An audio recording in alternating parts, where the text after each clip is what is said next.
Hi friends, welcome to Nessa's Nook. Today I'm going to go ahead and try something on both that I've never made before.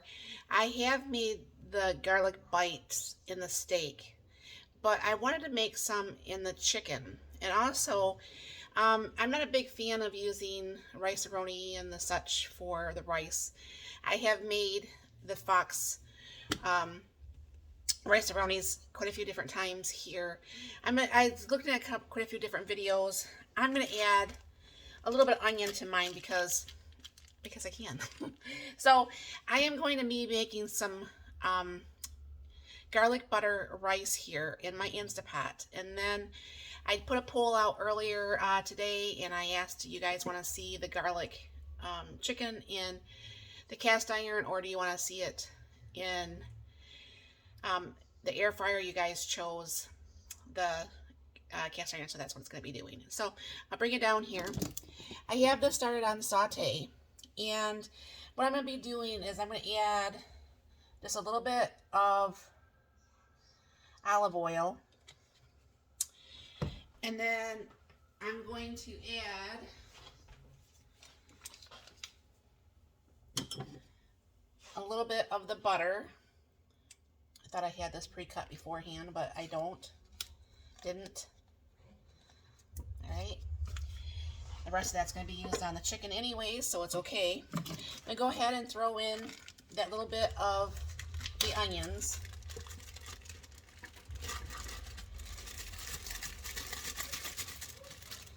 And I'm going to go ahead and try to get this a little bit warmed up here. I'm not going to keep you here for this whole thing.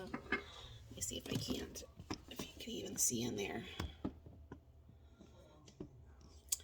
I'm not going to keep you for this whole thing while this is actually brownie and stuff.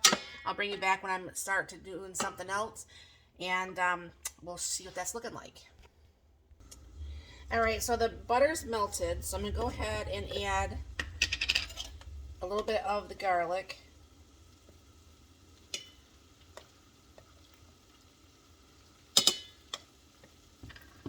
And I go ahead and get the rice browned also. So I'll go ahead and throw the rice in there.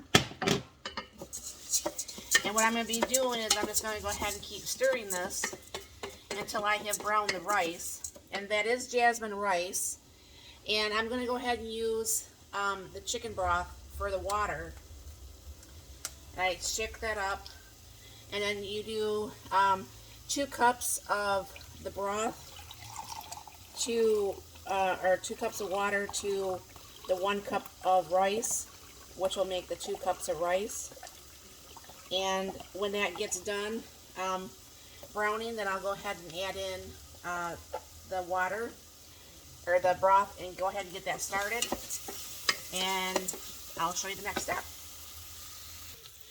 Alright, so that's browned a little bit here. And what I'm going to go ahead and do is throw in the broth.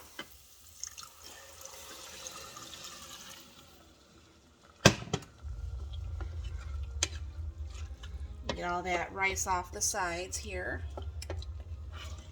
Get all that nicely stirred all in there.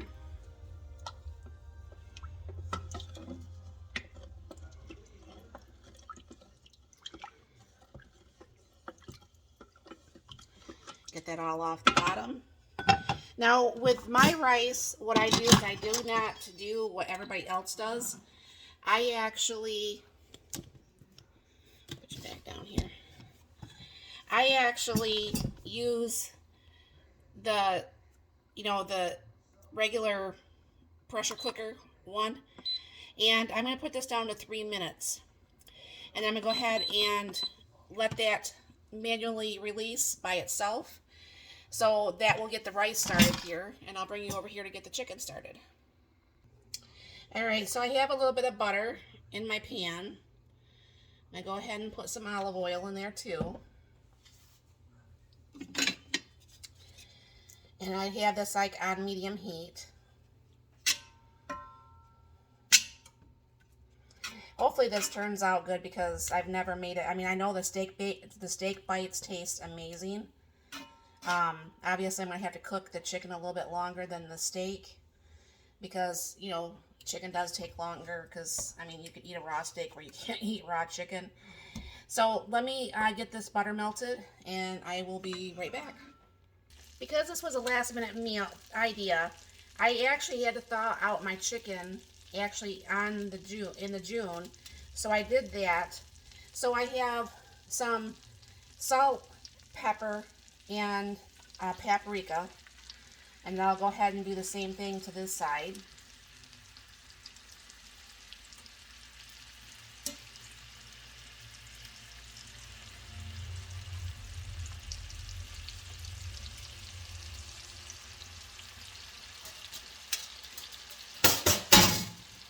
Now, I've actually done that a few times now, where I've actually thawed out the meat with my June, where I just put it like on 150 degrees for just a little bit of time, and it seems to work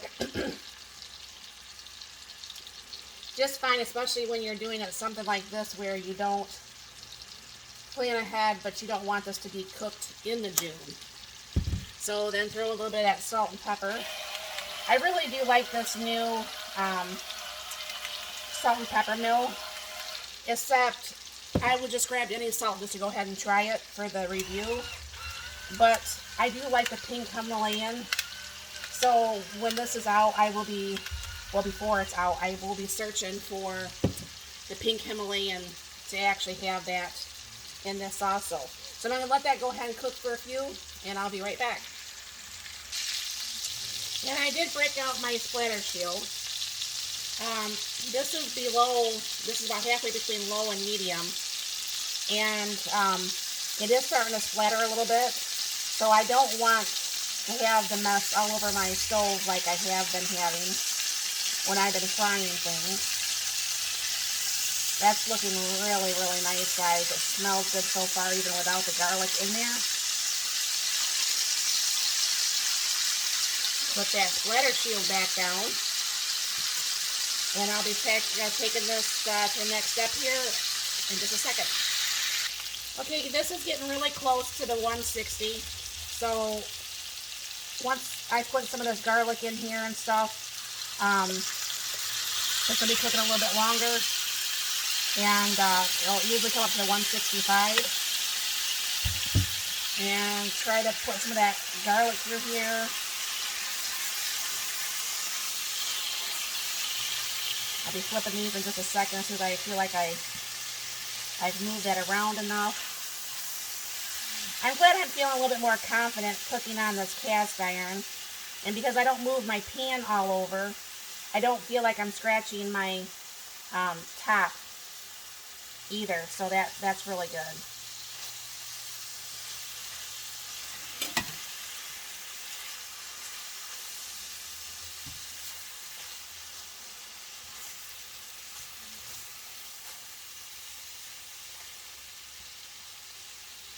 I keep that splatter screen on there, and I pull this off the next time it's going to be done. Alright, the chicken's all done.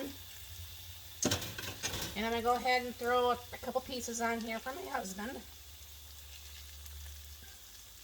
He said this looks really, really good. And then I have some of my corn over here that I can myself.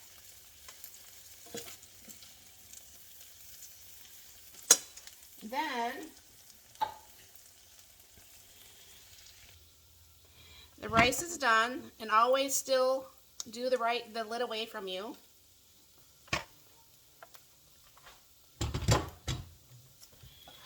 And that looks pretty good. Stir that up a little bit.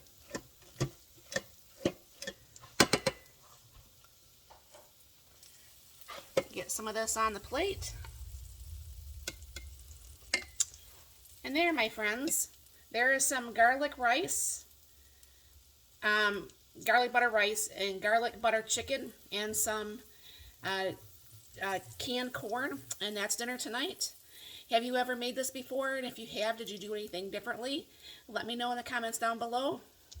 I hope you enjoyed this and you have a very blessed and wonderful day.